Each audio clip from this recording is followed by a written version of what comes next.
Dad used to tell everyone I was his pride and joy until I learned he'd been secretly paying my ex to spy on me because he thought I was wasting my life. I found their messages and finally told him what his love really felt like.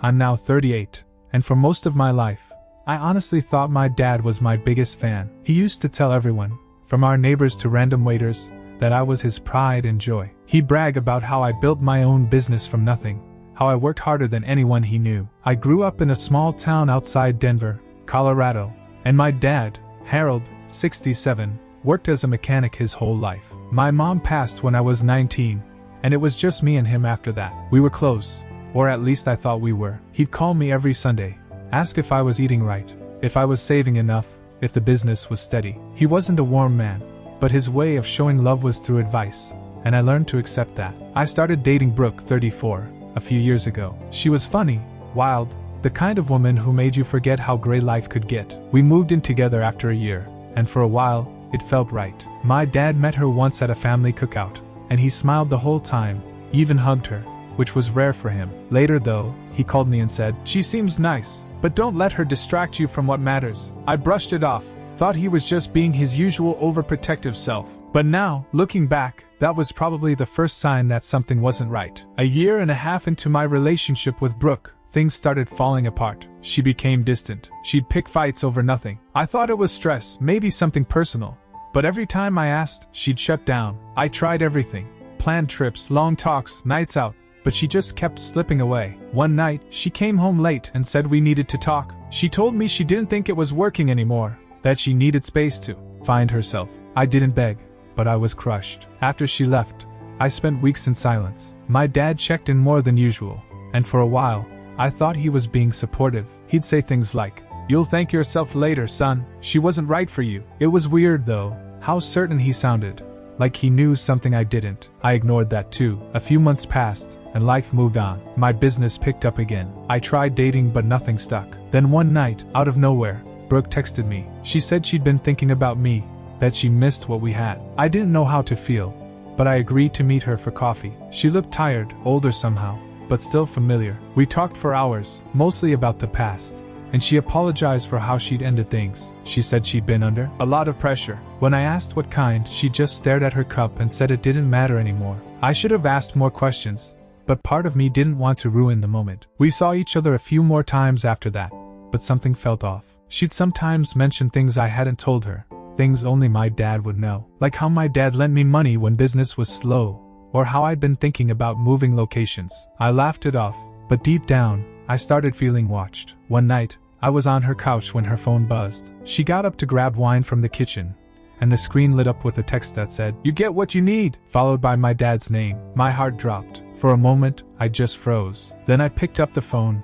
opened the messages, and scrolled. There were hundreds of them. My dad had been paying her, literally sending her money through transfers, asking her to keep him updated on my life, my choices, even my moods. He wanted her to make sure I wasn't throwing my life away. My throat went dry. I read lines that made my stomach twist. "He's wasting his potential," my dad wrote. "Make sure he doesn't invest in that new idea. Tell him he's better off without you for now. It'll keep him focused." There were even messages where she pushed back, said it felt wrong, but he told her it was for my own good. I felt sick. The woman I loved had been my dad's eyes and ears for almost 2 years. I didn't say anything that night. I left her apartment, drove around for hours, then parked near the lake I used to fish at with my dad when I was a kid. I sat there in the dark, shaking, trying to make sense of it. He said he loved me. He said he trusted me. All those years of him calling me his pride. What was that worth if he thought he had to monitor my life like some project? The next day, I called him. My voice was flat. I asked if he was home. He said yeah. And I told him I was coming over. When I got there, he looked surprised to see me but smiled anyway. "You look tired, son," he said. I didn't even sit down. I pulled out my phone, opened the screenshots, and handed it to him. "You want to explain this?" He stared at the screen, then looked back at me. No shock, no denial, just this calm, tired look, like he'd been waiting for me to find out. "I was trying to help you," he said quietly. "You were losing yourself, chasing something that wasn't real. She told me things, son, things you wouldn't tell me. I was worried." I laughed. I actually laughed, but it came out like a bark. "You paid her to lie to me, to spy on me." He didn't even flinch. He said, "You wouldn't listen to me anymore. I had to find another way." The room felt smaller, tighter. I asked him if he even realized what that did to me, what that kind of betrayal meant. He sighed, said, "You'll understand when you're a father." That sentence hit me harder than anything else, because if I ever have a son, I'd rather lose him than make him feel like he can't breathe without my approval. I left his house without another word. Brooke tried to call me later, tried to explain, said she needed the money and thought he was trying to help me. I didn't answer. For weeks, I avoided both of them. I worked, I ate, I slept, and that was it. Then one night, my dad left a voicemail. He said he missed me, said he was proud of me, said I'd always be his boy. I listened once and deleted it. Love shouldn't feel like surveillance. It shouldn't feel like control. It should make you grow, not shrink. I think that's what he never understood. 2 months went by before I saw my dad again. I tried to act like I wasn't missing him, but I was. No matter how much anger I had toward him, he was still my dad. The man who taught me how to ride a bike, fix a flat tire, and grill steak just right. Mentally, I replayed everything. All those small moments when I thought he was just being protective. Like the time he called Brooke after our first big fight to check on her. At the time, I thought it was sweet, but now I knew it was part of something darker. One night, I went through our old text messages and realized how often he'd asked weirdly specific questions about my life.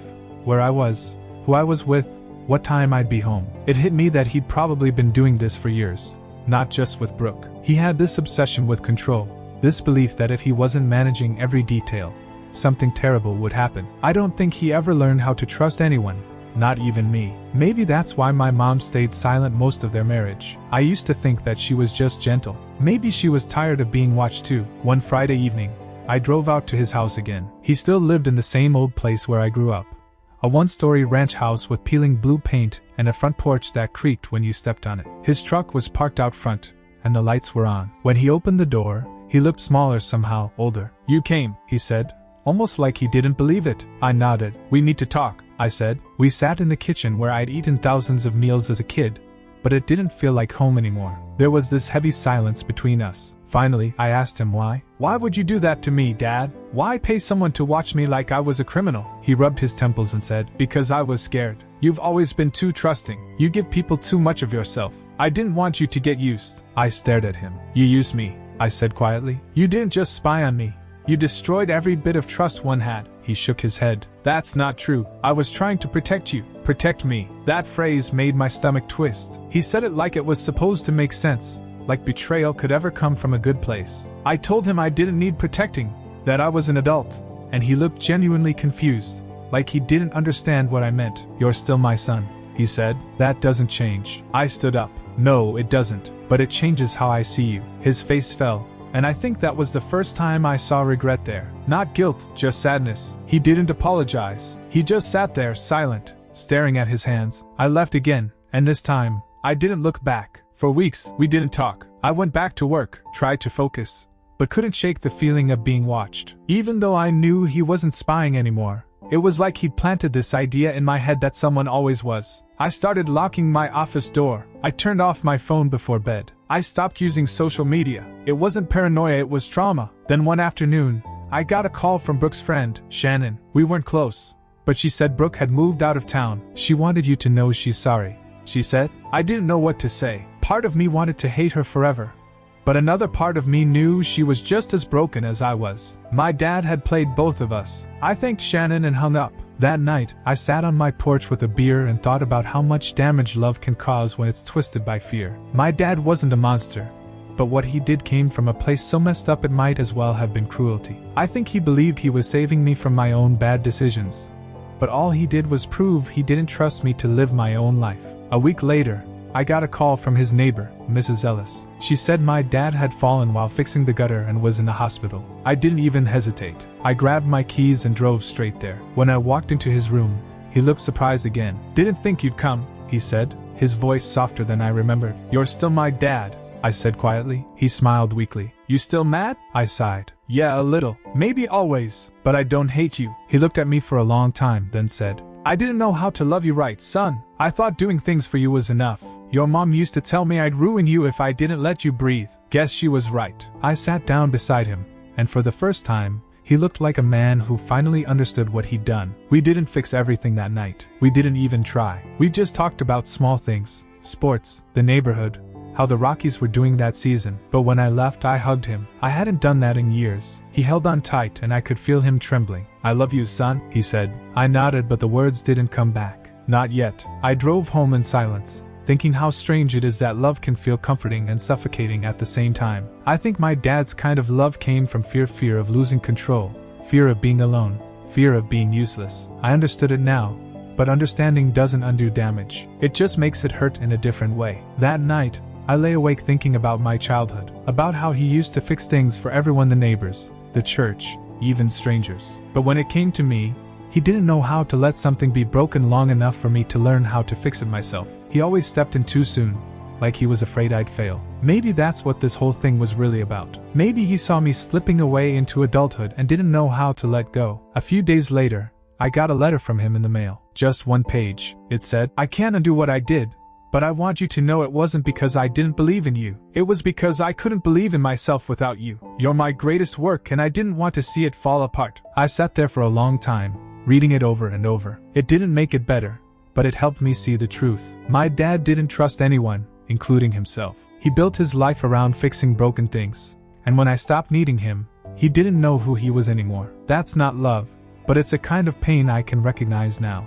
A few weeks later, after that letter, my dad called me again. It was a Sunday morning, about the time he used to call when I was in college. I almost didn't answer, but something in me said I should. His voice sounded lighter, like he'd been waiting for me to pick up for days. "Hey son," he said, "you got a minute?" I said yeah, even though I didn't really. He told me the doctor had cleared him to go home, and that Mrs. Ellis had been bringing him meals. Then there was a silence, and he said, "I've been thinking about everything, about how I handled things with you. I can't expect forgiveness, but I want to understand." I didn't know what to say. The part of me that wanted to hang up was fighting the part that missed him. "You can't fix it," I said. "You already tried that too many times." He laughed softly, and it was weird hearing that sound again. "Yeah, I guess I did." Then he said, "Maybe you can come by sometime. No talk about the past. Just dinner, like old times." I said I'd think about it. I didn't go right away. I waited almost a month before I finally drove out there again. The air was colder by then, and the leaves were starting to turn. When I pulled up, I saw he'd repainted the house. Same color, just cleaner. He was outside raking the yard, moving slower than I remembered. When he saw me, he smiled, that same tired smile he'd always had after a long day at the shop. "You came," he said, wiping his hands on his jeans. We went inside, and he made dinner, meatloaf, mashed potatoes, green beans, exactly like Mom used to make. For the first time in a long while, it didn't feel forced. We talked about work, football, the neighbor's noisy dog. No mention of Brooke, no mention of what he'd done. It almost felt normal. After dinner, he went into the living room and brought out an old photo album. I hadn't seen it in years. He flipped through the pages slowly, pointing out pictures of me as a kid. "You were always smiling," he said, "even when things were rough." He turned to a picture of Mom, sitting on the porch holding me as a baby. "She'd be proud of you," he said quietly. I looked at the photo, and this wave of sadness hit me. I'd spent so long being angry that I forgot grief sits right underneath it. Maybe that's what he'd been carrying all this time too. He lost her young and didn't know how to be soft after that. He just turned all his love into control because that's the only way he knew how to hold on. We talked until it got late. When I was leaving, he said, "I know you think I ruined something between us. Maybe I did, but I'm glad you're still here." I nodded. "Me too," I said, and I meant it. I didn't forgive him, not fully, but I stopped needing to punish him. That was the first step. Over the next few months, we saw each other more often. He came to my shop once, stood in the corner with his hands in his pockets, looking around like a man seeing something he never thought his son could build. "You did good," he said, just those 3 words. And I realized I'd been waiting my whole life to hear them said like that, without control, without expectation, just pride. Then one day Brooke called again. Her voice was shaking. She told me she'd been seeing a therapist and wanted to tell me the truth. Not to get forgiveness but to let go. She said my dad had approached her months before I even knew. He told her he wanted her to help him keep an eye on me. Said I was getting mixed up in bad business ideas. She said she tried to say no, but he offered to pay off some of her student debt. "I told myself I was helping," she said, crying, "but I was just scared. I'm so sorry, Eli." That was the first time in a long time anyone had said my name with real guilt in their voice. I didn't yell. I just said, "I know." We talked for a while. She said she moved to Oregon,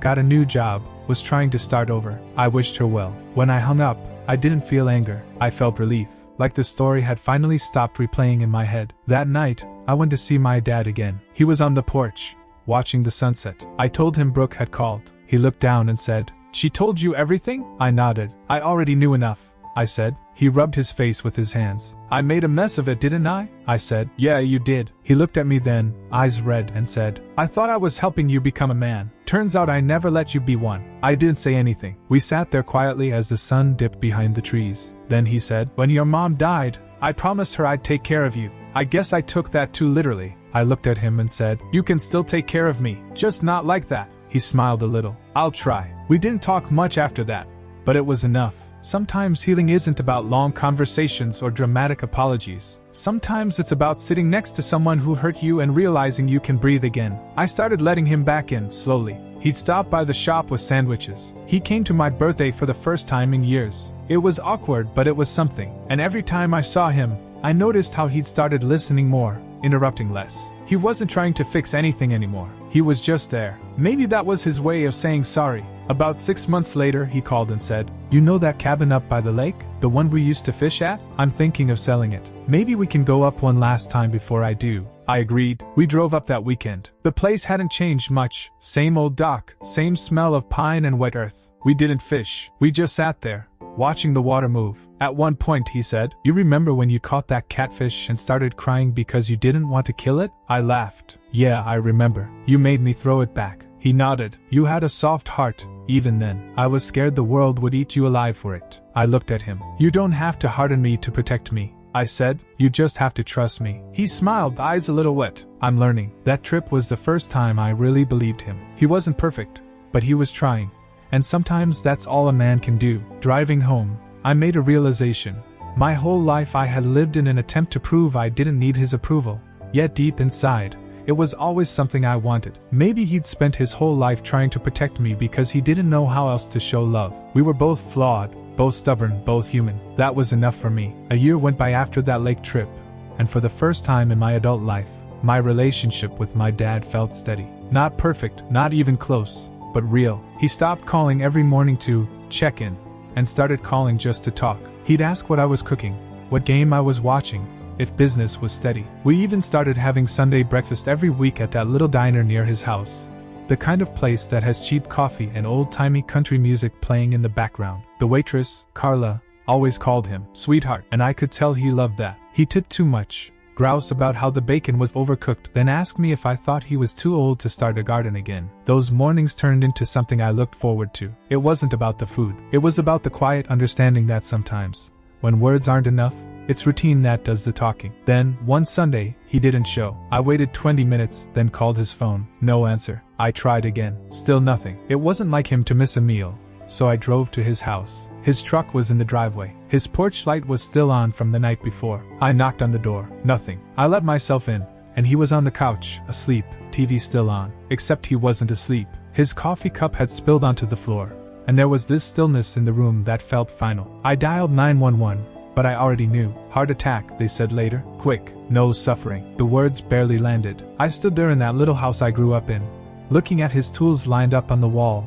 the photos on the mantle, the smell of oil and coffee and dust. Everything in that house was him. And for a second, I hated him all over again, for leaving without notice, without one last conversation. Then the hate melted into something heavier. Regret. The funeral was small. Some of his old coworkers came. Mrs. Ellis brought flowers, and Carla from the diner cried harder than I did. I stood there next to his casket, trying to find something to say, but the words never came. All I could think was how complicated love is, how it can be both a wound and a lifeline at the same time. I realized I'd spent years trying to understand him, trying to make peace with what he'd done, but I'd never told him the one thing that mattered most, that despite everything, I loved him, that even when I didn't trust him, even when I was angry, some part of me always wanted to go home. That's what he was, home. Messy, loud, full of broken things, but still mine. A week after the funeral, I went back to his house to pack up his things. It was strange walking through those rooms alone. His jacket still hung by the door. His shoes were lined up by the mat. On the kitchen table was an envelope with my name on it. Inside was a letter. The handwriting was shaky, like he'd written it recently. It said, "If you're reading this, I guess I didn't get to say what I should have said in person. I want you to know I was proud of you long before you built your business or made a life of your own. I was proud the day you walked into kindergarten and didn't cry. The day you fixed your first engine. The day you forgave me, even when I didn't deserve it. You became the kind of man I never learned how to be. That's what I was protecting, son, not you, but the part of me that saw who I could have been. I hope you'll understand one day. I sat there at the table for hours, just staring at those words. They didn't make everything right, but they gave me something I hadn't had in a long time: peace. After that, I sold the house but kept a few things: his watch, his old fishing hat, and that photo of Mom holding me on the porch. I keep it on my desk now. Sometimes when I look at it, I wonder if she would have forgiven him sooner than I did. Probably. She had that kind of heart. I still visit the lake sometimes. I sit on the dock and think about how he used to hum when he was fixing something, how his hands were always dirty no matter how much he washed them, how he'd say, "Everything's fixable, you just have to want to fix it bad enough." I used to think that was his flaw, that he couldn't leave anything alone. Now I see it differently. Maybe in his own broken way, he was right. Some things can be fixed. Not perfectly, not cleanly, but enough to keep them alive. Brooke reached out once more after he passed. She sent a message saying she'd heard about him, that she was sorry, and that she hoped I was okay. I didn't respond, but I read it a few times. She wasn't part of my story anymore, not really. But she was a chapter that taught me something I needed to learn: that trust is the foundation of love, and once it's cracked, it takes everything you've got to rebuild it. My dad and I didn't rebuild it perfectly, but we tried, and that counts. Sometimes I still hear his voice in my head, not the one that used to bark orders or tell me what to do, but the softer one from that last trip to the lake, the one that said, "I'm learning." I think about that a lot, how people can change, even late in life, how love, when it's stripped of pride and fear, is just two people trying to meet each other halfway. That's what we finally did. It took years, and pain, and mistakes, but we met in the middle. I still don't forgive him completely, and maybe I never will, but I understand him now. I see the scared, lonely man behind all that control, and I see myself in him more than I'd like to admit. That's the thing about family. You inherit not just their blood, but their fears, their habits, their ways of loving. The best you can do is break the parts that hurt, and keep the parts that hold. I'm trying. The last thing I ever told him in person was, "You can still take care of me, just not like that." I didn't know those would be the last words he'd hear from me. But maybe it's better that way. Maybe it's fitting, because he did take care of me, in his own clumsy, painful, human way. And in the end, I think he finally learned that love isn't about control. It's about trust. And trust is about letting go.